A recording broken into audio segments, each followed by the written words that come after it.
Hey guys, it's SwordPop195. Welcome to another episode of Pokemon Firered. In the last episode, we pushed this boulder down here. Yeah, how exciting, right? But trust me, it's gonna get a lot more exciting in this part because, well, we're gonna hopefully get finished up with Victory Road. No promises, of course, but we will possibly get done with it. We're actually almost done with it, believe it or not. I believe so. As I said, this area is very shady to me. Oh, hello there. This is a double battle. Let's take him down. We're trying to become champions together. Well, I don't think there's such thing as a double battle champion. Actually, that'd be really cool if they made a Generation 7 and make it a double battle champion. But anyway, two Pokemon, Neo Queen and Neo King, level 45. Alright, so let's get this done. I picked the right two Pokemon for this, jeez. What do you say we start with the Psychic Neo King, and no doubt what I'm doing here. Yeah, just surf away, Froggy.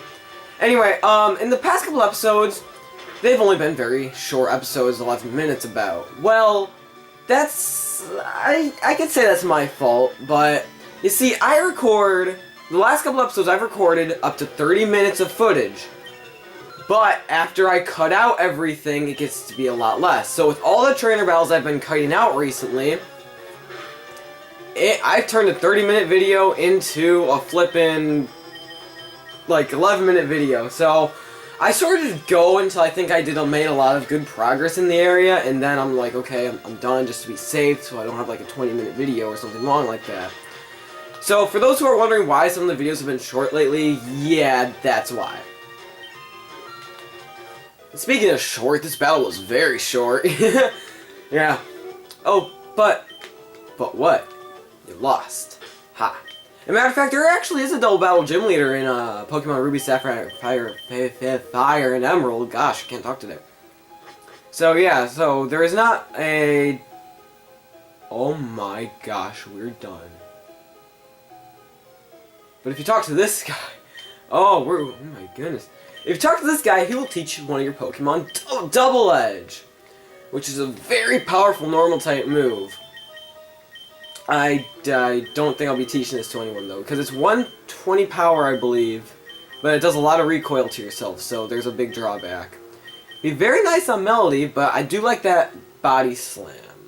I don't know, I can always come back and think about it.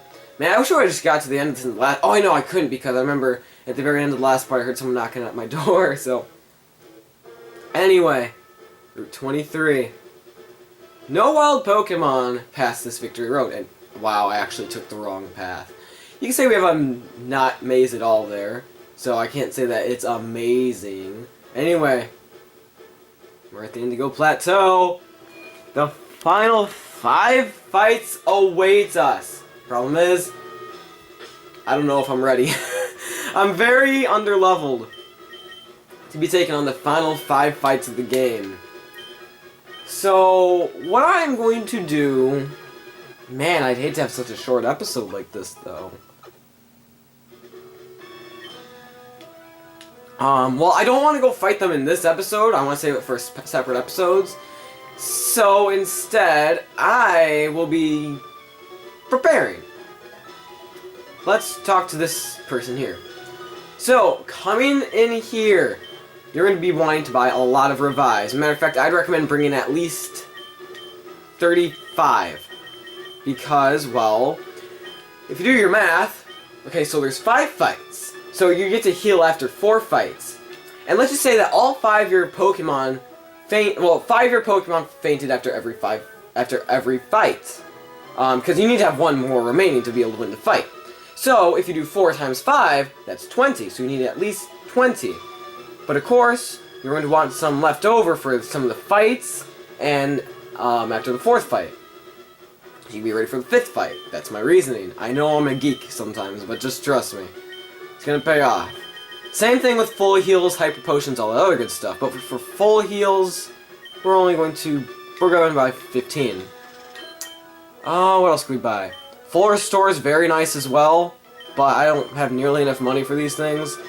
So, well, I don't want to have like any money just lying around, so I think I'm going to... Well, I have 28 hyper potions. I think I'm good. Oh, I could use my rare candies right now. That's right.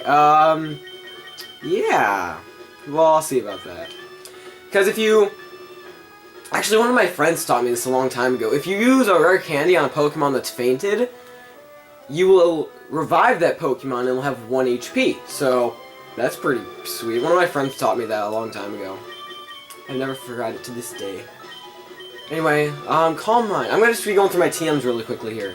Toxic, something I've been highly considering to put on someone, but I just don't know who or why. Bulk Up.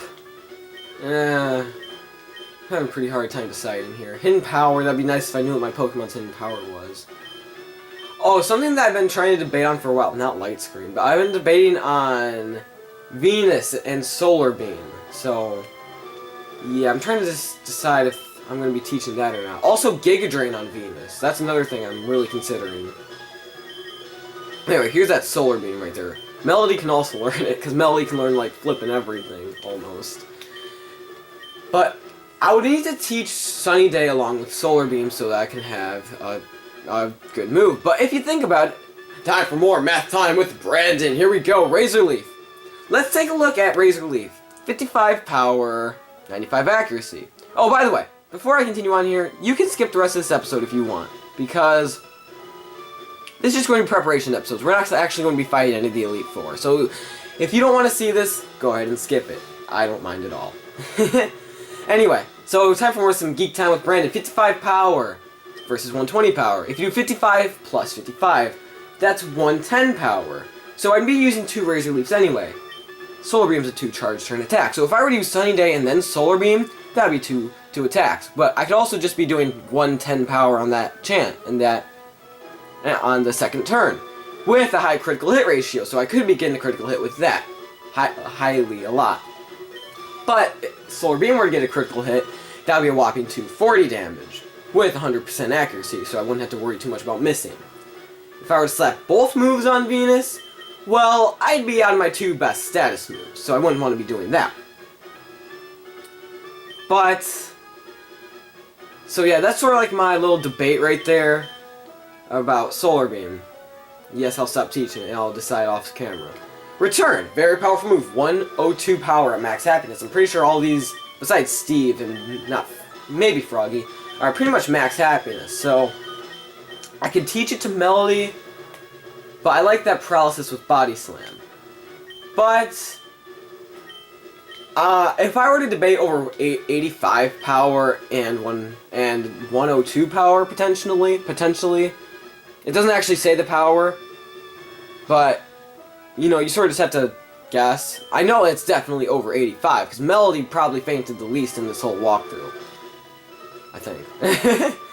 Well, besides Steve, you know, because I think, you know, new. So I think I will get rid of Body Slam for return, because I'm going to be needing all the power I can get. Alright, so we got return on Melody here. And most of the other moves I will just be deciding off camera. As a matter of fact, it'll probably just be this way. Focus Punch, again, very risky move, so I'm not going to be teaching it. Alright, well, I hope you all enjoyed this very boring and stupid video, because I could have just got here in the last episode, but, you know, it's just, yeah, I forgot that we were this close to the end. So, I hope you all enjoyed this bad episode, and peace out, everyone.